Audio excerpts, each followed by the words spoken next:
आत्मज्ञानी पुरुष स्वच्छंदचारी होता है। उसे सद असद, मिथ्या भ्रांति, नित्य अनित्य और क्षणिक शाश्वत का ज्ञान हो जाता है। इसलिए वह सभी बंधनों से मुक्त होकर स्वच्छंद आचरण करता है। वह किसी के प्रतिबंध को नहीं मानता, बल्कि स्वविवेक में जीता है, स्वाभाविक होकर जीता है। उसके आचरण सदा निर्दोष होते हैं। वह बालवत हो जाता है। करने व ना करने का आग्रह ही छूट जाता है। उसकी समस्त ग्रंथियाँ खुल जाती है, निर्ग्रंथ हो जाता है। वह समस्त कामनाओं, वासनाओं और इच्छाओं के पार हो जाता है। उसका अंतःकरण संकल्प विकल्प से शून्य हो जाता है। वह विचार शून्य हो जाता है, निर्णय एवं चुनाव रहित हो जाता है। केवल साक्षी रह जाता है, दृष्टा मात्र। किंतु बाहर से अन्य व्यक्तियों की ही भांति दिखाई देता है तथा वैसा ही आचरण भी करता है। उसका खाना पीना, कपड़े पहनना, उठना बैठना, बात करना आदि समस्त क्रियाएं सामान्य व्यक्ति की ही भांति चलती रहती है। वह समाज एवं शासन के नियमों का भी पालन करता है, व्यवहारिकता और शिष्टाचार भी निभाता है। वह अभद्र व्यवहार नहीं करता, हंसी मजाक भी कर लेता है।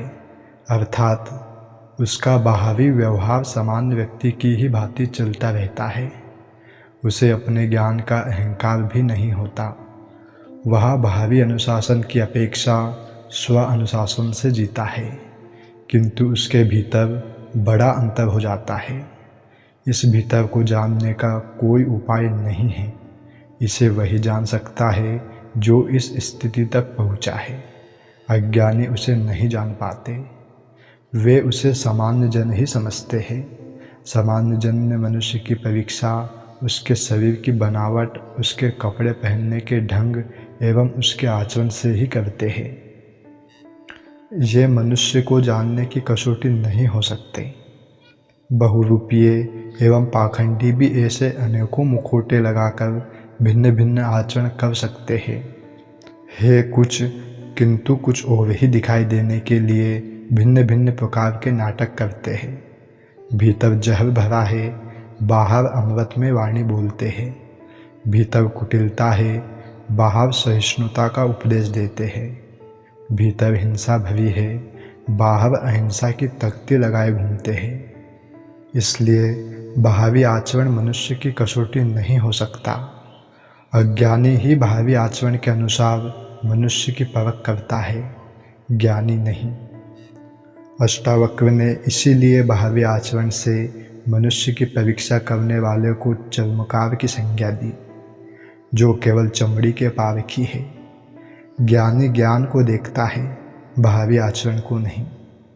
इसलिए जनक कहते हैं कि ज्ञानी की आंतरिक स्थिति को दूसरा ज्ञानी ही जान सकता है, जिसे वैसा ही अनुभव हुआ है। अज्ञानी उसको कभी नहीं जान सकता। ज्ञानी बाहर भ्रांत पुरुष की भांति रहता है, जैसे उसे कुछ पता नहीं है। वह स्वच्छंदचारी होता है।